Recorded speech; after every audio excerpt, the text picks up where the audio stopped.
Olá! A Operação Porto Seguro da Polícia Federal trouxe à tona mais uma vez o debate sobre o papel das agências reguladoras e os critérios usados na escolha de seus dirigentes. Um diretor da ANA, a Agência Nacional de Águas, e outro da ANAC, a Agência Nacional de Aviação Civil, foram presos sob suspeita de tráfico de influência. Parece haver consenso sobre a importância desses órgãos para setores como petróleo, telefonia e aviação. Não só para quem já atua no mercado brasileiro, mas para quem pretende investir no Brasil. No entanto, o Estado demonstra ter dificuldades em definir um modelo de gestão que inspire confiança em investidores, cidadãos e nos próprios governantes. O que falta para que as agências reguladoras desempenhem o papel esperado? É o que o Expressão Nacional de hoje vai debater. Nossos convidados são o deputado Nilson Leitão, do PSDB de Mato Grosso, o sociólogo Pedro Ivo Seba Ramalho, o presidente da ABAR, Associação Brasileira das Agências de Regulação, José Luiz Lins dos Santos, e o deputado Leonardo Pisciani, do PMDB do Rio de Janeiro. Ele foi relator da Comissão Especial das Agências Reguladoras. Senhores, muito obrigada pela presença aqui no nosso programa, que, como eu disse, vai ao ar na TV Câmara e também na Rádio Câmara. E eu quero começar o nosso debate pelo presidente da ABAR, José Luiz Lins dos Santos. A ABAR é a Associação Brasileira das Agências de Regulação. Senhor José Luiz, houve uma época em que a economia brasileira estava em grande turbulência e que costumava dizer que ministro da Fazenda bom era aquele que não aparecia no noticiário. Quando o ministro da Fazenda aparecia muito no noticiário, sinal de que a coisa não estava indo muito bem. Em relação às agências reguladoras, a gente pode fazer uma analogia? A agência reguladora boa, que funciona, é aquela que ninguém ouve falar nela? Não, eu acredito que seja o contrário. No caso, a agência reguladora boa é a que há realmente o conhecimento para a sociedade que seja pleno, né? Uma vez que ela tem uma responsabilidade muito grande de interagir no desenvolvimento do país, de forma sustentável, né? E a própria natureza dela é de equilibrar interesses em prol de uma boa prestação de serviço ou de um bom segmento da economia em que ela está intervindo, de forma que há uma necessidade que a população conheça bastante as agências, né? É uma atividade nova, são 15 anos no país, e que vem despertando realmente uma curiosidade, né, muito grande. A própria ABAR, ela tem esse papel, ela não é uma entidade que foi criada no sentido de fazer defesa corporativa desses entes, pelo contrário, e tornar, na realidade, essa nova atividade conhecida da população, né, ser um canal de contato da sociedade com esses entes. Nós praticamente temos todas as agências ativas do país como nossas associadas, então nós temos o interesse que a população realmente procure saber e elas têm que se exporem, têm que dar, como se diz, mostrar a cara, que isso é muito importante. Ok, eu quero ouvir agora o sociólogo Pedro Ivo. Pedro, sua tese de doutorado foi a gramática política das agências reguladoras, uma comparação entre Brasil e Estados Unidos.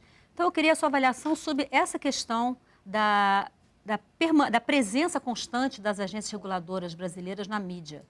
Nos Estados Unidos, que espaço que essas agências costumam ocupar no noticiário local? Bom, como já foi dito, as agências reguladoras no Brasil elas têm uma experiência curta, né, em termos de tradição no Estado brasileiro. Mas a atividade regulatória do Brasil ela é muito mais antiga e ela não é só feita por essas agências reguladoras como nós as conhecemos aqui no Brasil. Vez por outra, a partir da criação, né, inclusive do debate sobre a criação da primeira agência reguladora, a Agência Nacional de Energia Elétrica, lá em 96, desde então o Brasil as agências têm ocupado um espaço na imprensa e na própria academia sobre um debate relativo aí à questão da legitimidade desses entes, né, que gira em torno sempre, quase sempre, da questão da delegação versus o controle desses órgãos, né? O Estado brasileiro tomou a decisão em determinado momento e criou no nível federal 10 agências que foram replicadas também em estados e municípios Mas essas estruturas, pela novidade na estrutura do Estado, né, elas sempre geram determinados questionamentos sobre se essas agências reguladoras devem ou não devem existir, de que forma elas devem atuar, né? E agora, com esse contexto, essa conjuntura atual, novamente vão para a imprensa, né, as pessoas para questionar, e do ponto de vista tanto da política, né, e aí nós estamos aqui na Câmara dos Deputados, quanto do ponto de vista acadêmico, esse debate não se esgotou, né? Nos Estados Unidos, a tradição é mais longa, né? Desde final do século XIX, essas estruturas mais autônomas, que têm um mandato de tomar decisões técnicas para garantir estabilidade e a previsibilidade das regras para o mercado, elas já têm uma consolidação maior. No Brasil, como disse, ainda temos muito que avançar e o modelo necessariamente deve sofrer ajustes. Deputado Leonardo Pisciani, o senhor foi relator de uma comissão especial que debateu uma proposta encaminhada pela Câmara em 2004, que, por sua vez, passou a tramitar junto com uma proposta anterior que já tramitava na Câmara. Eu queria que o senhor dissesse para a gente os principais pontos dessa proposta e por que até hoje esse assunto não foi regulamentado pelo Congresso Nacional. Olha, é uma proposta de 2004, proposta de autoria do Poder Executivo, enviada pelo presidente Lula, naquela época, ao Congresso Nacional, e que tinha por objetivo, o primeiro, ter uma espécie de unidade na legislação das agências reguladoras, ter um marco regulatório das agências, uma vez, naquela época nós tínhamos 9 agências, ainda não existia a ANAC, que foi criada posteriormente, e cada uma dessas agências tinha sido criada num momento diferente por uma legislação diferente. Então, o primeiro objetivo era ter uma legislação geral que fosse comum a todas as agências e, com isso, facilitar a compreensão pela sociedade do papel das agências. Os principais pontos, e eu destaco aqui como ponto fundamental desse projeto, é dar transparência à atividade das agências. Por quê? Elas exercem um papel que é importante, surgiu, sobretudo, a partir do momento em que o Estado brasileiro resolveu se desestatizar, resolveu fazer as privatizações, e as agências vieram para garantir esse modelo menos estatal, portanto, elas têm um poder muito grande. E quem tem poder, quem tem muitas atribuições, na contramão precisa ter transparência e precisa prestar contas. Então, o projeto ele ia de encontro a fazer com que as agências fossem mais transparentes, por isso propunha sessões públicas, divulgação prévia e consultas públicas dos atos, a criação das ouvidorias para um acesso da sociedade, uma vez que a agência, como disse o presidente da ABAR, ela regula basicamente um tripé, que é a relação entre o consumidor, entre o poder concedente, que é o poder público, e entre o concessionário, aquele que executa a prestação desse serviço. Então, se ela desequilibrar para um lado, ela não está cumprindo bem o seu papel, ela tem que equilibrar bem essas três forças. Ela nem é um órgão de defesa do consumidor, também não é um órgão só para garantir o lucro e a atratividade para os concessionários, e nem é só um órgão de governo, digamos assim, para garantir aquilo que o poder concedente, aquilo que o Estado bem entender. Então, acho que esses são os pontos principais. É tão difícil aprovar isso no Congresso? Porque o tema é polêmico. E, como polêmico, há dificuldade na sua tramitação. Há todo um debate ideológico em torno do tema, em torno do surgimento das agências, que cria aí paixões e dificulta a tramitação e a aprovação da matéria. Deputado Nilson Leitão, o Brasil está passando, a situação econômica do Brasil, ela passa por um momento de relativa dificuldade, né? O PIB não está crescendo como esperado, Não cresceu no ano passado, como é esperado. Esse ano vai crescer, ao que tudo indica, menos ainda do que no ano passado. E a gente sabe que os investidores, para investirem efetivamente, né, para liberar o tal espírito animal que tanto se pede, né, que eles liberem, eles precisam de ter marcos regulatórios fortes, instituições fortes. Qual a sua avaliação? Em que medida que os problemas que acontecem nas agências reguladoras, as indefinições, essa falta dessa lei geral que o deputado Pisciani comenta, em que medida que isso dificulta esse investimento na economia brasileira? Em tudo. Até porque essa ausência também transparece uma falta de seriedade do governo brasileiro. E aqui no Congresso nós sabemos, né? O deputado Leonardo Pisciani sabe disso. Se o governo, se o executivo quiser aprovar uma lei como essa, ele aprova, basta colocar como prioridade. Então não aprova não é apenas pela burocracia ou pelo debate ideológico. Não aprova porque não quer aprovar. Esse que é o fato. As agências viraram uma situação de subalterno, de subserviente. Não existe agência, de fato, com força, como foi criado há 15 anos atrás, que era o grande propósito. Basta olhar. Aqui fora, antes de começar o evento, esse debate, eu não consegui passar uma mensagem para minha família porque o celular não pegava. Isso é o quê? Falta do quê? Falta de fiscalização, de agência competente. Os nossos aeroportos não precisa discutir. Né? As empresas aéreas mandam no usuário, mandam na política, mandam no governo, negociam como querem. Essa que é a grande realidade.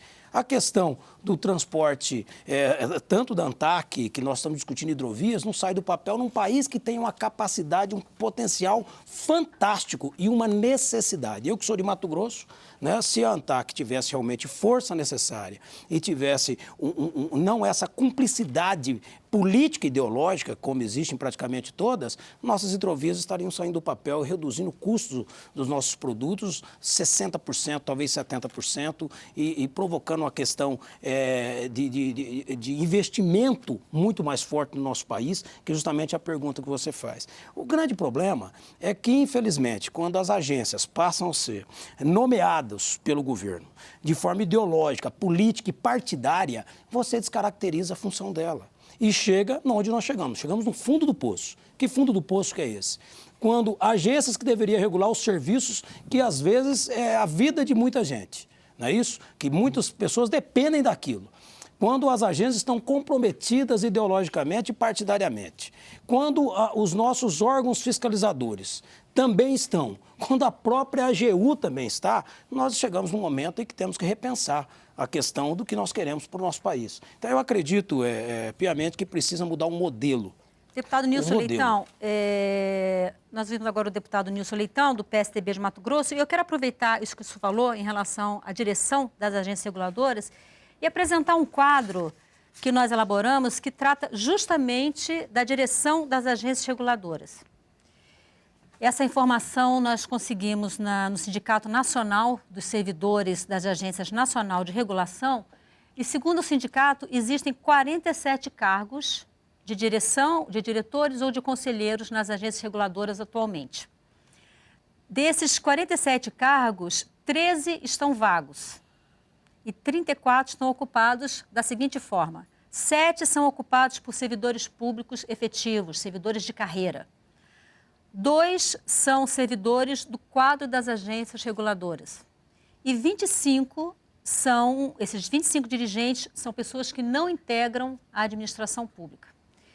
E aí eu quero entrar nessa discussão exatamente sobre a composição da direção das agências reguladoras. Eu estou vendo que o presidente da ABAR já se manifestou, que quer falar sobre isso. E o sindicato dos servidores das agências reguladoras, inclusive, encaminhou no dia 17 de dezembro, agora para segunda-feira, né? Para a ministra-chefe da Casa Civil, Gleisi Hoffmann, encaminhou uma proposta de decreto que trata exatamente da nomeação, né, dos diretores das agências reguladoras. E a proposta deles é que seja apresentado, pelo menos 3/5 do colegiado deve ser composto por servidores do quadro de pessoal permanente das agências reguladoras. Essa é a proposta do Sindicato Nacional dos Servidores das Agências de Regulação, que seria encaminhada uma lista tríplice para a Presidência da República, para o Ministério a que a agência tivesse vinculada, para que houvesse, a partir dessa lista tríplice, elaborada a partir da eleição feita pelos próprios servidores da agência, pudesse ser escolhidos os diretores. E eu quero saber a sua opinião. Qual é a melhor forma de indicar esses dirigentes para as agências reguladoras? Bom, Maristela, sobre isso, realmente, na hora que você tocou nesse assunto, eu acho que é o mais importante assunto, talvez, a gente debater aqui. Nesse momento em que você abriu o programa com uma manchete em que exatamente dirigentes das agências eram alvo de comportamentos não republicanos, né? E que estão trazendo indevidamente uma imagem desgastada para a atividade regulatória, para as próprias agências, quando, na realidade, o que se sabe é que esse comportamento foi inteiramente de cunho pessoal. A gente já sabe que as atitudes, né, esses atos que motivaram essas questões não dizem respeito diretamente às atividades regulatórias das agências, até porque uma vantagem das agências é que as decisões são colegiadas. Então, é difícil que um diretor possa colocar por unanimidade qualquer ato que seja indevido, aproveitando disso. Então, com relação à questão aí da escolha dos dirigentes, né, porque esses dois dirigentes, os três, né, foram escolhidos de forma indevida. O próprio dirigente da ANA, as manchetes na imprensa toda relata como o processo se deu, de uma maneira assim quase doméstica, né, de tratar uma questão tão importante para o país.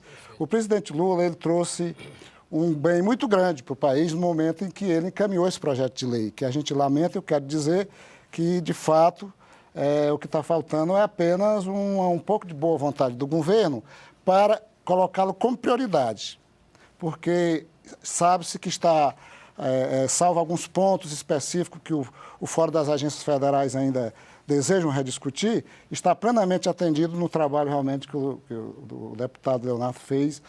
Inclusive, a gente acompanhou, a ABA foi partícipe muito forte nesse assunto.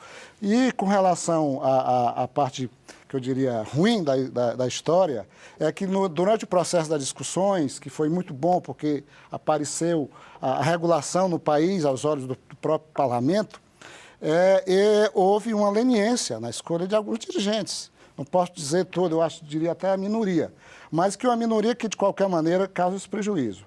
E o governo tem, eu tenho aqui, eu quero até passar para os deputados, uma proposta, né, estudada pela Fundação Getúlio Vargas, dentro do programa que o governo federal tem na Casa Civil de melhoria da regulação, como fazer a escolha de dirigentes, que, por sinal, foi até inspirado na metodologia utilizada no estado do Ceará, na agência do Ceará, em que há previamente, por um comitê, uma seleção de pessoas aptas a atingir aquele cargo, e daquele nome o presidente da República indica. Seu Zé Luiz, dentro do trabalho. A grande verdade é que, se para contratar servidor público no país, deputado Nilson Leitão, PSDB de Mato Grosso, qualquer prefeitura tem que fazer concurso público. Você não pode contratar ninguém, a não ser por 6 meses, se for em caso de calamidade. O problema é que o governo federal brinca com a própria lei. Está ali claro, se fizer concurso público, em cima do concurso público, poder ter o próprio presidente da agência, que for um funcionário de carreira, qualificado, capacitado, aquele comprometido com aquela agência e com o país, não terá esse problema. Vai mudar presidentes, mas continua o funcionário de carreira. Fatalmente mudará tudo isso. Deputado Pisciani, eu queria ouvi-lo sobre isso e aproveitar e fazer uma pergunta para o senhor. O senhor acha que a sabatina, da forma como ela é realizada hoje pelo Senado Federal, porque esses dirigentes passaram por uma sabatina... Não, mas foi negado. No Senado Federal.